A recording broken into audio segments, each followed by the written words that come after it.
Ondas de Impacto. Onde o silêncio fala, nós ouvimos. Bem-vindos ao Ondas de Impacto, o podcast onde o silêncio fala e nós ouvimos. Neste espaço promovido pela APEXA, a Associação de Apoio à Pessoa Excepcional do Algarve, exploramos os desafios e soluções que impactam a inclusão social em diferentes áreas. A cada episódio recebemos especialistas que partilham o seu conhecimento sobre temas como mobilidade, educação, empregabilidade e outros mais. Juntos refletimos sobre como podemos construir uma sociedade mais inclusiva e acessível para todos. Ser cuidador é um ato de amor, mas quem cuida também precisa de apoio. O projeto WeCare da APEXA está aqui para ajudar. Capacite-se, fortaleça a sua rede de suporte e melhore a sua qualidade de vida, porque cuidar de si é o primeiro passo para cuidar de quem mais ama. Saiba mais em wecare.pt. Cuidadores também merecem cuidado.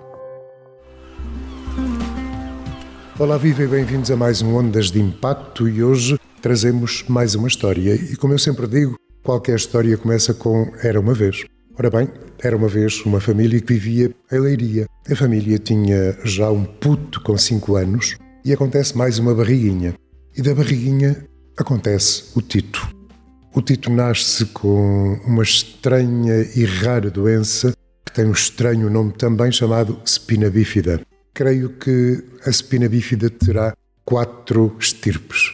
Algumas podem ser detectadas antes, portanto em altura pré-natal, outras só depois.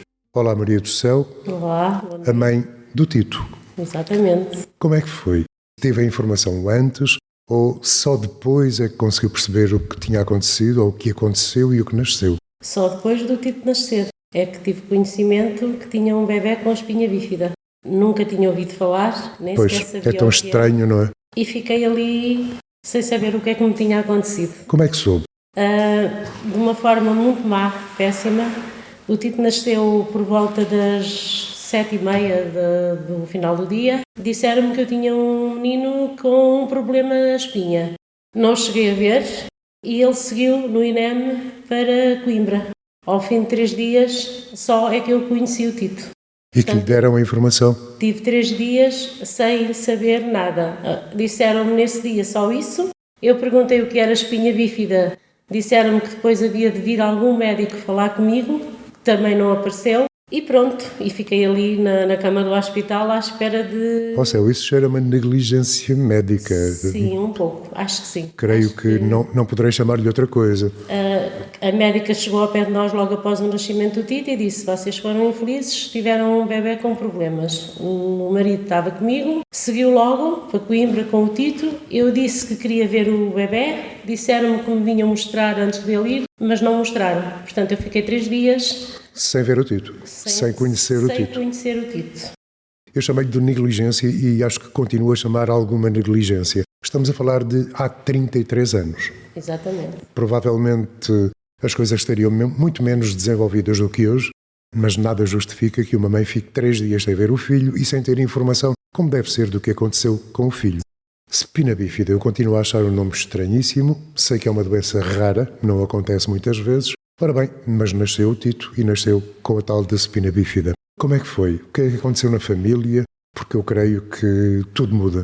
Exatamente, tudo mudou. Na altura não foi fácil, primeiro porque eu não conhecia e a informação que tive do primeiro médico que falou comigo é que o Tito ia ser operado à medula, o problema era na medula e que era muito cedo para dizer qualquer coisa acerca de espinha bífida porque todas são diferentes e que só com o desenrolar do processo é que depois eu vinha a saber o que é que realmente era espinha bífida. Fui-me apercebendo, ainda hoje penso que estou a aprender, fui-me apercebendo ao longo dos anos. Pois, porque quando acontece tornamos-nos especialistas na coisa, não é? Estudaram, procuraram informação. A informação mais que me deram mais foi que o Tito já era o número 91 no Hospital Pediátrico, portanto, a zona centro é a zona mais afetada com espinha bífida. Não sabia explicar porquê. Pois, porque será? Quando eu vim viver para o Algarve, o Tito tinha 4 meses e eu só conheci uma menina com espinha bífida. No Hospital de Faro, o Tito era o segundo caso. Coisa estranha. Coisa estranha, sim. Muito estranha. Ora bem, a família agarra nas coisinhas todas e vem para o Algarve. Porquê? Ao fim de 4 meses, porque o pai do Tito, meu marido, já estava a trabalhar no Algarve. Ok. O Nuno era pequeno quando o pai veio trabalhar para o Algarve. E depois de aparecer uma situação destas, não dava para eu ficar sozinha com os dois. Portanto, vim ao fim de 4 meses, quando tive informação do Hospital Pediátrico de Coimbra que podia vir, mas sempre seguindo lá todas as consultas. Ou seja, todos os meses praticamente. Algarve Leiria. Sim, foi mesmo. Porque não havia assistência no Algarve para a situação. Sim, é isso? Eu quando cheguei ao Hospital de Faro, eu trazia uma carta do Hospital Pediátrico de Coimbra para o Hospital de Faro, para o Dr. Nourão, que era o único pediatra que eles conheciam no Hospital de Faro. E essa carta eu entreguei nas mãos do pediatra e ele foi muito sincero comigo, foi mesmo muito honesto. Ele disse: mãe, o Tito pode ser tratado aqui em termos de fisioterapia, terapias, consultas diárias. Tudo o que for exames médicos e coisas mais que têm mais a ver com espinha bífida, nunca deixo o hospital pediátrico. Tanto é que nunca deixei, em Coimbra. Ou seja, eu vou-lhe perguntar uma coisa que é perfeitamente normal. Havia já um menino chamado Nuno Miguel com 5 anos. Ainda não tinha. O Tito nasceu em julho, o Nuno fez os 5 anos em setembro. Quase 5 anos. Sim, quase 5. Qual foi a reação do Nuno? A reação do Nuno, eu não sei bem explicar qual foi a reação, porque eu passei com o Tito entre o hospital e maternidade do Issaia Barreto 1 mês e meio. Eu só deixei o Nuno ver o irmão quando o irmão já não estava na incubadora, ou seja, já estava na parte do berçário. A reação do Nuno, eu penso que foi... Ele nem sabia o que dizer, e eu lembro-me que mostrei-lhe o irmão, eu disse: Nuno, olha, este é o teu mano, o Tito. Mas ele não tem nenhuma deficiência, foi a primeira coisa que ele disse. Eu não sei o que é que ele estava a imaginar. Uma criança com 5 anos e uma deficiência, se calhar, seria aquela mais óbvia. Mas foi muito complicado, porque as pessoas também da aldeia, a gente sabe como é que é. As pessoas diziam: então a tua mãe teve um menino com problemas. Eu penso que ele começou logo de muito novinho a entender que, de facto, o irmão era extra para ele, ou seja, ele tinha que lhe dar todo o apoio, portanto, desde pequenino ele tomava conta do irmão, ele sempre fez... Portanto, não houve uma má reação pela falta de atenção, porque o Tito teria que ser a pessoa com mais atenção na família, logicamente. Ele levou tudo isso na boa? Eu penso que sim. Se alguma vez ele teve alguma parte que não aceitou muito bem, não sei. Disse. Ele nunca se manifestou. Portanto, e acho que até hoje ele é super amigo do Tito e faz tudo por ele, por isso... E o resto da família? Como é que as pessoas receberam? Os vizinhos? Porque há sempre gente que... Quando o Tito teve alta, eu vim para a minha aldeia, né, para a minha terra, para a minha casa, e eu fui informada no hospital pediátrico para não deixar... Porque a medula do Tito ainda não estava completamente fechada quando eu tive alta. Ele ainda trazia tipo uma feririnha pequenininha nas costas. No fundo da coluna vertebral. Sim. Que depois eu ainda ia de ambulância ao hospital pediátrico dia sim, dia não, fazer o curativo até aquilo fechar completamente.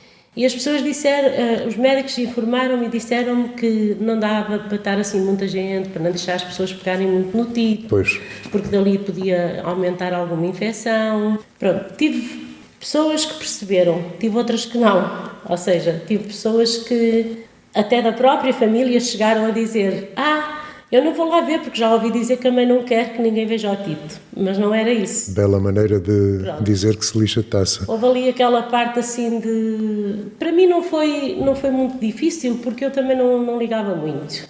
Mas sei que houve ali uma parte de comentários. Pronto, a vida da aldeia é assim, as pessoas comentam. Claro. E o Tito era... Eu notava que as pessoas olhavam para mim como um coitadinho, tipo... Portanto, e a própria família sentia isso. Exatamente. Quer dizer, não era o Tito, era a família inteira que era coitadinha. Exatamente. Não é fácil viver com isso. Passei a ser uma coitadinha, que tive um filho com problemas, e pronto. Acontece a mudança para o Algarve. Acontece. Foi bom. Foi bom, mas não foi fácil. Não foi fácil, pois. Eu não conhecia ninguém. Foram morar para onde? Patacão, pé de Faro. Patacão. Tive um ano lá. Eu não conhecia nada, não sabia onde é que era nada. Tinha o título a começar, assim que dei entrada no hospital pediátrico, marcaram-me logo fisioterapia para o Tito. Só que marcaram-me uma fisioterapia, o hospital estava cheio e disseram-me que era melhor eu andar na paralisia cerebral. Aí sim, aí foi um choque, porque eu nunca na minha vida tinha visto pessoas deficientes com paralisia e deparei-me com um cenário horrível. Eu vim para casa, chorei e pensei, não vou mais, mas depois o coração fala mais alto. Mas tinha que ir, não é? Tenho que ir mesmo. E pronto, foi uma adaptação, não foi fácil, mas olha, consegui, graças a Deus. E cá, o acompanhamento médico, já me disse que teve um senhor que foi impecável, mas isto não se trata só do senhor, depois há outras coisas a fazer, outros conselhos, o conhecimento, o próprio conhecimento da situação do Tito. Ele era um puto alegre. Era, muito. Era alegre, era brincalhão, era mal educado às vezes. Ora? Tinha assim umas graçolas engraçadas. Ele começou a falar cedo? Não, ele começou a falar, a palripar muito cedo, mas assim falar, para a gente o perceber, já tinha aí 2 anos. 2 anos? Sim. Há gente normal que com 2 anos ainda não diz nada. Mas bem disposto, brincalhão, sem se aperceber ainda do que... Claro. Ele era... Também é assim, ele foi muito bem tratado no Hospital de Faro. Como ele era único, praticamente, era uma menina e ele. A menina só tinha 1 ano a mais do que ele. Eu lembro-me que os aparelhos que deixavam de servir dela iam para o Tito. Portanto, para aproveitar, tipo do género. Pois. E ele era super brincalhão. Era muito mais divertido do que a miúda chorava, na terapia ele estava sempre bem disposto. Pronto, e foi assim até começar o cenário das válvulas. No dia-a-dia havia cuidados especiais a ter com o Tito. Existiram tarefas que exigiram um esforço adicional, certamente, para uma maior adaptação ao Tito. Como é que foi isso? A tarefa pior que eu recordo, o mais difícil para mim aceitar foi ter que começar a algaliar o Tito. A tirar-lhe o xixi com sonda aos 2 anos foi muito complicado. Eu tinha pânico, eu tinha medo, graças a Deus aprendi, consegui aprender logo aquilo em menos de nada, mas foi de tudo, acho que aquilo foi mesmo o pior que me aconteceu. Que eu recordo com mais ansiedade, tipo, porque eu fazia tudo, as pessoas se me diziam, tem que ir com ele ali, eu ia. Depois, o Tito andava sempre, lá para cá e de cá para lá, não parava. O Nuno, estou a falar do papá, foi uma ajuda forte na situação. Sim. Mas o pai tinha que trabalhar. Pois, alguém tinha que trabalhar, não é? Alguém tinha que trabalhar, porque senão não conseguíamos ir a lado nenhum. Quando é que sentiu alguma evolução no Tito e porquê? Eu comecei a sentir logo evolução no Tito ali a partir dos 4, 5 anos. Porque o Tito, ele tinha uma luxação de anca já detectada, ou seja, o Tito sentava sempre numa posição a tombar para o lado esquerdo. E depois, para descobrir porque é que ele era assim, a terapeuta disse, ele deve ter aqui alguma coisa na anca. Então os exames detectaram que o Tito tinha uma luxação de anca, mais uma batalha. Mais uma luxação de anca. Caramba. Então fui a Coimbra com ele a uma consulta e quando o médico, fizemos lá os exames e o médico me disse, olha, ele vai ter que ser operado a anca. Então aí foi mais um choque, porque eu não estava à espera. Eu comecei logo a chorar e depois o médico disse, olha, não fica assim, que ele se for operado é só lá para o pé dos 10 anos. O Tito tinha 3, 4 anos. E é verdade, foi o médico aí deu o tiro certeiro porque ele fez os 10 anos no hospital. E foi operado. Foi operado. E depois foi muito complicado, 8 semanas. A recuperação. Em gesso, praticamente do pescoço até cá para abaixo baixo. Dos pés. Exato. Em casa, julho e agosto, muito calor. Eu sempre com muito medo que o Tito ficasse ferido por causa do gesso e do calor e aquelas coisas. Foi uma fase muito complicada também que ele... E ele aguentou-se, ele teve força para isso. Estava super bem nessa altura. Continuou a ser bem disposto, mal criadão de vez em quando. As pessoas iam lá à casa e ele mandava logo assinar o gesso. Assinar o gesso? Sim, ele quando foi tirar o gesso não se via gesso, era só desenhos e escritas, e porque ele mandava as pessoas todas fazer um desenho. Portanto, o Tito, ao que parece, aceitou-se. Sim, até uma certa idade. Quando é que isso deixou de acontecer? Deixou de acontecer quando o Tito tinha, portanto, 12 anos. Mas o Tito, deixa-me perguntar, o Tito foi à escola? Sim, e o Tito andou na escola, o Tito chegou a andar de canadianas, com os aparelhos nas pernas. Só que depois, pronto, é tal coisa, o Tito engorda, os aparelhos não há para pessoas com muito peso, ele começou-se a acomodar à cadeira e depois começou os entupimentos de válvulas, que foi uma tragédia enorme, porque dos 6 anos até aos 12, o Tito foi operado 13 vezes à cabeça. Começou aos 6, a primeira válvula entupida, aí foi fácil, porque pronto, o médico viu que ele quando pôs a válvula era bebê, né? Tinha dias, deixou de servir, ou seja, tinha que se mudar toda a manutenção de válvula. A válvula é na cabeça, mas só que depois tem um tubinho que passa e para direito ao intestino, de maneira que teve que ser todo, praticamente tudo feito de novo. Depois aquilo era banano, praticamente entupia 1, 2 válvulas no ano. Até que chegou aos 12, mais ou menos 12 anos, o médico disse-nos que havia um sistema novo, que o Tito ia ficar sem válvula, que evitava de andar sempre a trocar válvulas, que era um sistema novo, que estava a correr muito bem. Funcionou? E nós assinamos logo, mas só que não funcionou. Não funcionou. O organismo do Tito rejeitou esse novo sistema. De maneira que, nessa altura, com 12 anos, o Tito em 15 dias foi 5 vezes operado. Aquilo corria tudo mal, até que o médico decidiu pôr-lhe uma válvula de adulto.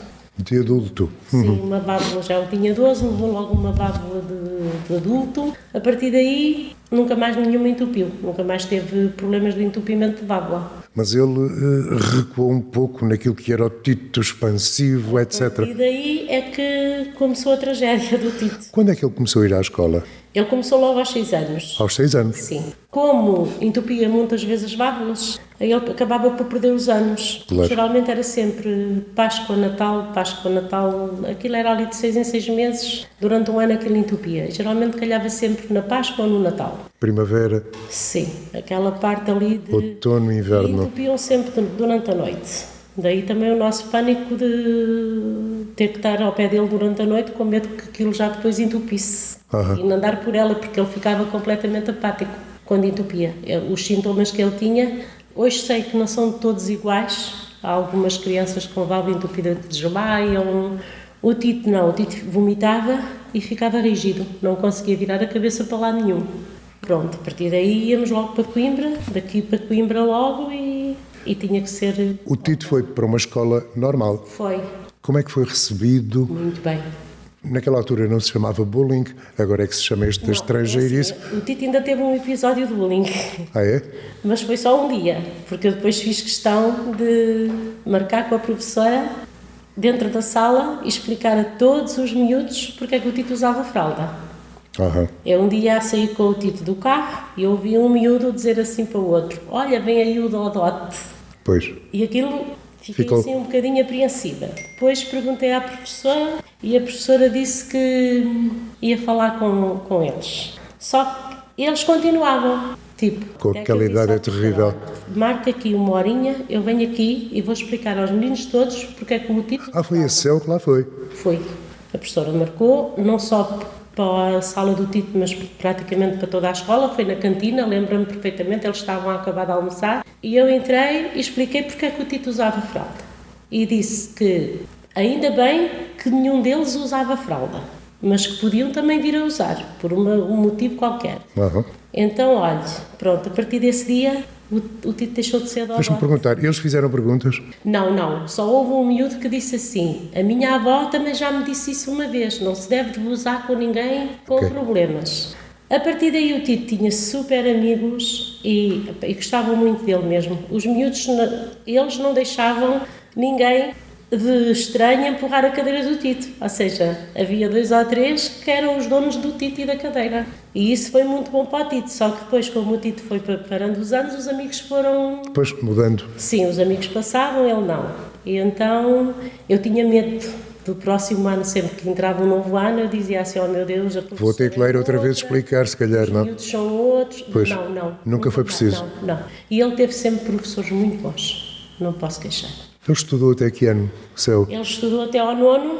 O 9º ano ele fez por 2 anos, porque na altura o professor de apoio dele, chamava-o professor de apoio, acho que é o professor de apoio mesmo, disse que era melhor ele, como era muita disciplina, era muita coisa para ele, que era melhor ele repetir o 9º ano por 2 vezes. Só o português é que tinha que fazer nos 2 anos, que era para não esquecer. Exato. Depois aconselharam ele a deixar de estudar, para ir para uma escola, tirar um curso, uma formação qualquer, uma coisa qualquer. Só que a primeira vez que eu fui com ele foi com uma professora que já não está aqui, está em Lisboa, e fomos à Santa Casa, e eu não gostei das condições, e eu disse, para aqui não. Ele para aqui não vem, isto não tem piada nenhuma. E depois só tinha um curso de jardinagem ou hotelaria, acho que era hotelaria. Por favor. Só que não dá numa... Com as condições dele. E depois o Tito também, a partir ali dos 12, 13 anos, começou com os problemas de psiquiatria e depois não dava mesmo. Hoje tenho pena, porque... E se calhar ele também, porque ele é um puto interessado. Pois. Eu vou-lhe dizer, ele vem várias vezes, senta-se aqui ao pé de mim, o que é que estás a fazer? O que é isto? Como é que se faz? Isto é porquê? Portanto, ele quer saber tudo. Portanto, e creio que o Tito era daquelas pessoas que deveria ter estudado. Sim, também acho. Só que pronto, a parte da psiquiatria também deu um pouco ali voltas e voltas à cabeça dele e à minha e à do pai, porque não foi fácil. Ele ainda hoje está medicado, desde 2013 que ele anda em psiquiatria. Andei em vários psicólogos, eu não tenho nada contra os psicólogos, mas nunca tive ninguém que me dissesse assim, olha, é melhor ele ir a um psiquiatra, isto já não passa só com consulta de psicologia. Depois lá encontrei uma psicóloga brasileira, que a aconselhou, a São João, que ela disse, eu posso continuar aqui a levar o dinheiro e a tentar falar com o Tito, mas o Tito tem que ter uma ajuda psiquiátrica. Depois comecei com ele na psiquiatria do Hospital de Faro, não resultou, nem para ele nem para mim, porque a psiquiatra para mim não foi eficaz e o Tito chorava imenso nas consultas. Pois era um sinal para abandonar, basta que ele chore, não é? Mesmo, e eu quando perguntei à doutora porque é que o Tito gritava tanto quando estava lá com ela, porque eu não entrava, só entrava ele. Ela disse-me, sabe porquê? Porque você é que é a culpada dele estar assim, você faz tudo o que ele quer, dá-lhe tudo o que ele quer, não puxa pela cabeça, tenho a certeza que você nunca ensinou o Tito a estrelar um ovo.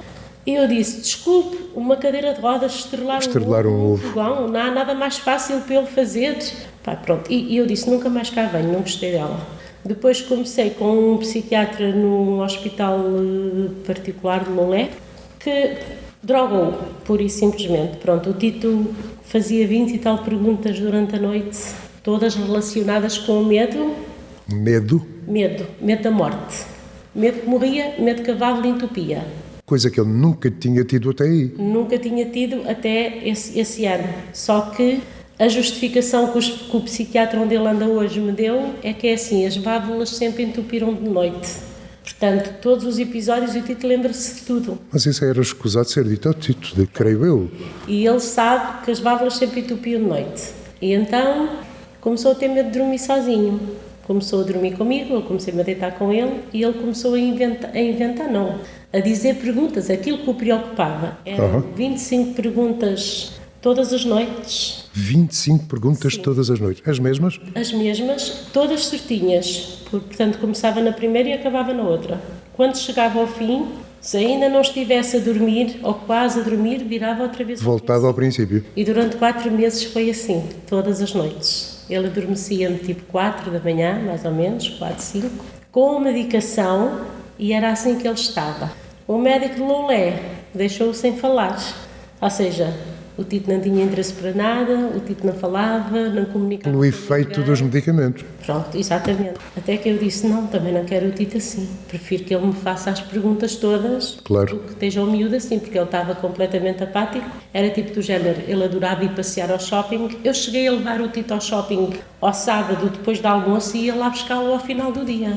Ele andava toda a tarde no shopping. Sozinho? sozinho e com super amigos. Sim, ele conhecia aquilo tudo. Já nem isso ele queria. Eu dizia, Tito, queres ir ao shopping? Pode ser. Tens fome? Não. Ele teria que idade nessa altura? Na altura já estava com os seus 20 e tal. Foram muitos anos assim. Depois encontrei este psiquiatra em Lisboa. Já lá vamos a Lisboa, porque é uma viagem longa, não é? Estamos no Algarve. Vamos tomar um cafezinho primeiro. Está bem, pode ser. Este cafezinho é feito ali num projeto que se chama One Bean e que faz um café fantástico. Íamos então fazer uma viagem para Lisboa. Um novo psiquiatra. Como é que foi? Foi assustador. A primeira etapa foi assustador. Porquê? Porque eu não conhecia e associava tudo, tipo, eu tinha pessoas que me diziam, tens que ir com ele para o Júlio de Matos, tipo do Por género. favor. E mal eu sabia que ia a um médico que tinha trabalhado 40 anos no Júlio de Matos. Mas gostei logo muito dele. Ele levava o saco dos medicamentos que o Tito estava a tomar do médico de Lolé e o médico tirou todos. Tirou-lhe toda a medicação. Tirava uma caixa e dizia, isto não presta, isto não trata o seu filho, isto é só para o pôr a dormir. Só não tirou uns porque diz que interviriam com a parte cardíaca. E então só ficou com esses durante um mês e receitou logo medicação muito cara, muito cara mesmo. Eu comprava medicamentos quase a 100 euros a caixa. Pois, quanto mais rara é a doença, mais cara é a cura. Era um medicamento que o próprio médico nos explicou. É um medicamento que é fabricado nos Estados Unidos e que as farmácias não subsidiam, ou seja, tem que se pagar na totalidade. Ainda tendo família nos Estados Unidos, ainda tentei, através de um primo meu, que eles mandassem, não é? Mandar para cá. Só que ele diz que aquilo lá também estava tão mal nessa coisa de psiquiatria, eu tinha que ter mesmo residência lá. Ou seja, dava tipo eu ir lá 8 dias, registar-me ou qualquer coisa e depois já dava. Então, mas foi a salvação do Tito. Passado 15 dias o Tito já estava melhor. Mas tomava muita medicação. O Tito teve uma fase que tomava 13 comprimidos por dia. A dosagem era alta, mesmo desse medicamento ele começou com 12 miligramas, era forte mesmo. Agora está com 3 miligramas. E esse medicamento é um medicamento que o Tito nunca pode deixar. Explicação do psiquiatra é que o Tito tem um CD na cabeça riscado. Foi assim, eu estou a falar exatamente como ele disse, exato. O Tito tem um CD na cabeça, com a gravação de todas aquelas perguntas relacionadas com o medo. As tais 25 perguntas. Sim, as tais 25. Esse CD agora encravou. Portanto, ou seja, riscou, parou. Mas há 2 ou 3 que ainda continuam lá. Ficaram lá. Quais são? Olha, eu posso lhe dizer, todos os dias me deito mais o Tito, para ele adormecer. Às vezes durmo lá a noite toda, porque também adormeço mais. Pois, ora bem. O Tito todos os dias me pergunta, bem, podes ver se a válvula está boa? Eu não sei. E assim ele consegue ver? Não, claro. Não, mas ele, como aquilo tem uma borrachinha na cabeça, tipo, parece um pipo de uma panela de pressão. Eu toco lá com a mão e digo, olha, está boa. E ele, está boa, e eu, está. E ele sossega. Pronto, sossega. E depois, vens ver se eu estou a dormir bem de noite? E eu, venho. Posso dormir à vontade que nada se pega a mim? E eu, não. Pronto. E são estas 3 perguntas. Que ainda hoje faz. Que ainda hoje faz, dessas 25. De qualquer modo, houve evolução no Tito depois desse psiquiatra em Lisboa. Sim. Ai, muita. Que já não o acompanha, claro. Acompanha-se. Ainda o acompanha? Lá fomos o mês passado. Eu pensei que ele agora era assistido aqui, no Algarve. Não. O psiquiatra... Portanto, continua com a mesma pessoa em Lisboa. E o que é que o médico diz dele agora? Diz que o Tito está muito bem. Eu tenho-lhe pedido para tirar alguma medicação, se não se pode começar a cortar a medicação, digo eu. Ele diz que o que ele está a tomar agora, ou seja, são 3 variedades de medicação. Bem, de 13 para 3, claro. A diferença já é enorme. As miligramas também diminuíram. Ele toma um comprimido de meio miligrama, aquilo não é nada. Só que falando com o psiquiatra acha que se lhe tirar a medicação, o Tito começa a pensar assim na cabeça dele. Agora que eu não estou medicado, vou outra vez voltar atrás. Pior. E o facto do Tito pensar assim, o CD começa de novo a rodar, a funcionar. Mas nunca mais rodou com as 25? Não. Graças a Deus não. Mas o medo é esse, é que alguma coisa aconteça e que ele volte a ter as 25. Caramba. Esse é o medo. Como é que está o Tito agora? O Tito está bem, só acho que o Tito, ele não me diz, também não se queixa e é difícil a gente, eu às vezes faço-lhe perguntas tipo do género, Tito, mas estás sempre triste porquê? Não, eu estou bem. Tem aquele ar sério. Sim. Mas depois quando ri a sério. Sim, mas noto que o Tito precisa de conviver mais, sair mais, arranjar amigos. Ainda há bem pouco tempo falámos disso, porque o Tito adora praia, mas é um horror o Tito ir à praia. Não é? Portanto, há qualquer coisa que era preciso ser feita em termos da sociedade para que os Titos desta vida tivessem mais alegria e mais vontade de viver, que eu acho que ele tem. Sim, mas eu gostava que ele fosse eu tenho saudades do tempo em que o Tito andava sempre a rir e andava sempre bem disposto e alegre e não sei o quê. Mas pronto, também percebo, era pequeno, agora já cresceu, é um homem. Ora bem. Mas falta-lhe ser estimulado, ter alguém que o acompanhe, porque tirando aqui a Apexa, o Tito está em casa e mais a mãe e o pai ao fim de semana. Pois. Ou vamos dar uma volta aqui ou ali, mas não é... Mas o Tito viaja, que eu sei. O Tito já conheceu aí uns paísezinhos. Sim, mas sempre com a mãe e com o pai. Com a mãe e com o pai, claro. Pronto. Pois o que esse homem está a dizer é que era que ele conseguisse fazer isso com amigos. Com amigos, ter um grupo de amigos, alguém que o leve, olha, hoje vamos aqui, vamos ao cinema. Mas sente que não é fácil, não é? Pois, não é. Não é porque não se consegue. O Tito tem um grupo de amigos. Não. Pois. O Tito não tem amigos. Mas ele quer ter amigos. Quer, mas atenção que ele já teve um grupo de amigos dos problemas dele, tipo, amigos com problemas, esqueça, o Tito não quer ninguém. Claro que não, claro que não. Nós fazemos parte da Associação de Espinha Bífida de Lisboa, onde, quando ele era mais novo, a gente ia a vários eventos e não sei o quê, ele detestava. Claro. Já chega a dele, não é? Pronto, Caramba. Não sei, e ele tinha um grupo de amigos até só para comunicar através da internet. Quando ele estava deprimido, ele apagou tudo. Os amigos dele, ele apagou tudo. Eu creio que ele quer outra gente. Eu acho que ele precisa de outra sair. vida. Exatamente. Outra Precisa vida. de sair de casa, porque também vivemos no campo, também não tem assim grande... Ele não vê... Não, se tivéssemos, imagina, viver tipo perto de um café, até eu disse, Ele iria ao café. vai lá ao café tomar café. Essas coisas, agora, tudo o que a gente faz tem que ser comigo, ou com o pai ou com nós os dois. Sim. Então é complicado. Vocês estão um pouco deslocados. Sim, e ele também não quer, é que ele, tipo, se eu disse, o irmão já o tentou levar a vários sítios, ele quer-se vir logo embora.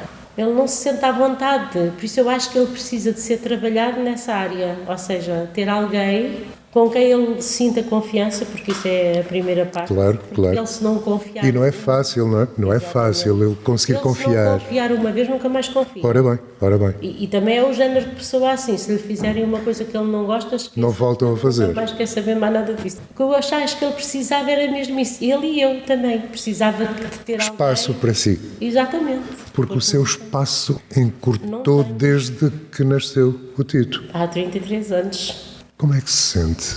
Cansada.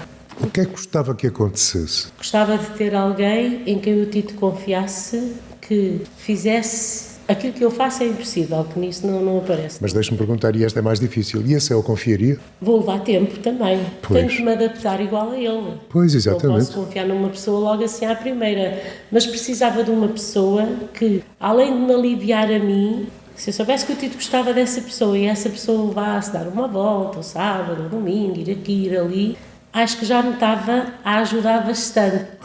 Ajudaria aos dois. Ajudava os dois. Ajudaria aos dois. Porque, de facto, tirar o xixi com sonda, pôr fralda, tirar fralda de 4 em 4 horas, isso não é fácil. Como é que ele, nesta altura, com 33 anos, se sente em relação a isso? Eu penso que ele não se sente mal em relação a Não? isso. Não porque é mãe. Claro, não porque é mãe. Seria um tempo bastante complicado para ele se adaptar a outra pessoa a fazer tudo isso. Eu penso que não ia demorar assim tanto tempo se Não? ele confiasse logo à partida nessa pessoa. Aham. Porque é assim, o pai à hora do almoço é que o vai levantar a casa e é que lhe tira o xixi, põe a fralda, mas ele não confia a 100% No pai. no pai. Ora bem. Tem sempre alguma coisa para me dizer. Ou a fralda não está se calhar bem posta, ou o pai não sei o quê. Há sempre ali alguma coisa. Mas eu acho que isso já é uma implicância que ele tem com o pai. Com o pai. Agora, se viesse uma pessoa com quem ele era de novo, era nova, uma cara nova, ele ia levar tempo a adaptar-se, mas depois conhecia e se gostasse e tivesse confiança, ele próprio dizia, ensinava, porque ele sabe tudo o que tem. Claro. Ele, se lhe perguntarem, Tito, como é que é a tua espinha bífida, ele conta tudo. Ele sabe? Sabe. Ele sabe a história dele toda. E, sabe, e não tem dificuldade nenhuma em dizer às pessoas que usa fralda, que às vezes faz cocô na fralda e cheira mal. Ele, essas coisas, ele consegue dialogar facilmente. Portanto, lá está, aceitou-se. Eu penso que isso é uma parte que ele consegue fazer bem. Já falámos disto, mas deveria haver uma rede de apoio com famílias, instituição, sei lá, que ajudasse o Tito a crescer. Exatamente. O que eu precisava agora neste momento era mesmo encontrar alguém em quem ele confiasse e que o ajudasse a andar mais feliz. Eu não digo que ele seja infeliz, eu não acredito que ele seja infeliz, mas eu acho que ele tem falta de sorrir. Tem falta de alguém que o motive. É como eu digo, Céu, eu vejo com aquela cara sempre fechada, mas quando ele ri com força. E ri com vontade e não é falso, é verdadeiro. E eu vejo isso diariamente, desde que aqui estou, que ele é meu companheiro às vezes aqui nesta cadeira. E ri, caramba, eu acho que é isso mesmo, falta qualquer coisa que o estimule. Porque eu creio que o Tito só para do joelho para baixo, não é? Para cima ele tem força. Sim, ele tem muita força de braços, porque ele também é assim. O primeiro ano de vida do Tito, o Tito antes, quando nasceu, quando começou a sentar-se, ele só se começou a sentar à volta de mais ou menos um ano. Ele estava deitado e estava sentado, mas sentar sozinho, sem ter encostos. Mas o Tito gatinhou? Gatinhou. O Tito com 7 anos e 8 e 9 gatinhava. Andava lá em casa de gatas e vinha para a rua e fazia buracos na terra e... Sim, e ele quando tinha mais ou menos um ano, foi quando ele começou a parar sentadinho assim direitinho. E aí nessa fase foi muito difícil ele entender porque é que caía. Ele às vezes caía, a gente pensava que era ele que se deixava cair, mas não, ele não conseguia. Estar muito tempo sentado. E então, tumba, caía para o lado. Andámos um ano no Hospital de Faro a fazer terapia só para o ensinar a cair sem bater com a cabeça. E ele consegue? Agora consegue. Ele se cai da cadeira, ele já tem caído da cadeira de rodas várias vezes, ainda me caiu há pouco, ali no espaço. Mas levanta-se? Sim, ele consegue subir para a cadeira. Se tivesse um bocadinho menos peso, ainda era mais fácil. Tem que ele estar gordinho. Mas consegue subir para a cadeira. E ele, nessa fase que era pequenino, ele quando caía, era logo a testa que ia para a frente. Pois. Ou seja, caía de cabeça. De cabeça, exato. Então, durante um ano, a terapia do Tito no Hospital de Faro foi só manter o tronco. Ensiná-lo a cair. Sim, que ele quando caísse não fosse com a cabeça para a frente. É a primeira vez que ele deu uma queda para trás e levantou a cabeça, estávamos lá com a terapeuta. Ainda há uns tempos encontrei a terapeuta dele, ela ainda se lembra desse episódio. Porque ele estava em cima de uma maca e deixou-se cair para trás e virou a maca ao contrário, claro. Ao contrário, quase. E quem o segurou foi a médica que estava do lado de lá. E a médica disse, assustei-me tanto, rapaz, tu pregaste-me um susto. Porquê? Se eu caísse, caía. Foi o que ele respondeu à médica. Portanto, ele durante um período foi muito bom para ele ensiná-lo a cair. Ele na cadeira de rodas, ele cai para trás, muitas das vezes a cadeira empina-se para trás, mas ele nunca bate com a cabeça. Ok. A Céu é a maior confidente do Tito. Sou. É com a Céu que ele desabafa, que diz coisas, que acusa, que aponta. Sim. Mas já falou mais. Desde que eu tive Sente que ele está a regredir nesse aspecto? Sinto que ele tem muito medo que me aconteça alguma coisa. Pois, agora, neste momento. Pois. E a Céu tem medo do que aconteça alguma coisa a si? Não será por causa dele. Eu expliquei-me mal. Como é que ele ficará se a Céu não estiver? Pois, aí é que ele anda pensando, acho eu. Eu desde que tive o aneurisma, noto isso nele. Ele tem esse medo? Tem. Ele nunca me disse, mas eu sei que ele tem. Mas sente que tem, não é? Derivado às perguntas que eu às vezes lhe faço e ele diz, não, está tudo bem. E diz sempre, não te enerves, mãe, não te enerves. Portanto, ele teve muito medo. Eu tive muito medo dele e ele teve muito medo de mim. E não foi fácil para ele também, ter que ir para Lisboa. Bem, não será fácil. Sim, ficar com o pai no hotel. Lá está, e ele e o pai... Eles dão-se bem, mas há ali qualquer coisa, não é? Mas há sempre ali uma coisa que, não sei... Talvez pelo acompanhamento que foi menor do que com a Céu, não é? O que é natural, porque lá está, alguém tinha que trabalhar. Claro, não é? Tinha que ser mesmo o pai, que eu não podia. Ora bem. Céu, o que é que desejava mais para o Tito, para acabarmos isto tudo? A tal pessoa, já sei. Sim, era vê-lo feliz. Que ele voltasse a rir? Sim, que ele fosse uma pessoa muito, muito feliz. Eu penso que ele não é feliz a 100%, mas não sei se é uma ideia minha, porque ele nunca me disse, mas o que eu desejaria mesmo era que o Tito tivesse saúde e que fosse muito feliz. Vê-lo sorrir bastante. Há de ser e há de sorrir. Céu, obrigado. Nada. E tudo bom para o Tito. Obrigada. Neste episódio destacamos alguns pensamentos. A tarefa pior que eu recordo, o mais difícil para mim aceitar foi ter que começar algo ali ao Tito. A tirar-lhe o xixi com sonda aos 2 anos foi muito complicado. Eu tinha pânico, eu tinha medo, graças a Deus aprendi, consegui aprender logo aquilo em menos de nada, mas foi de tudo, acho que aquilo foi mesmo o pior que me aconteceu. O que eu precisava agora neste momento era mesmo encontrar alguém em quem ele confiasse e que o ajudasse a andar mais feliz. Eu não digo que ele seja infeliz, eu não acredito que ele seja infeliz, mas eu acho que ele tem falta de sorrir. Obrigado por nos acompanhar em mais um episódio de Ondas de Impacto. Se este tema despertou o seu interesse, convidamo-lo a explorar mais sobre o assunto e a visitar-nos em inclusão.pt para ampliar o conhecimento sobre os desafios e as soluções que discutimos hoje. E se aprecia o nosso conteúdo, não se esqueça de subscrever Ondas de Impacto na sua plataforma de podcast favorita. Deixe também a sua avaliação, pois ela ajudar-nos-á a alcançar mais pessoas e a criar mais impacto. Voltamos em breve com novos temas e histórias inspiradoras. Até lá, continua a fazer parte desta onda de transformação. Sonha com um mercado de trabalho mais inclusivo? O projeto Inspira 2024 da Apexa está a transformar essa realidade. Estamos a abrir portas para a empregabilidade de pessoas com deficiência e a criar oportunidades para um futuro mais justo. Empresas e talentos, juntem-se a nós. Saiba mais em apexa.org.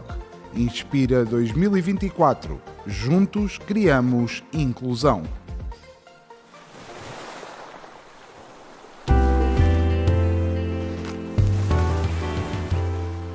Ondas de Impacto. Onde o silêncio fala, nós ouvimos.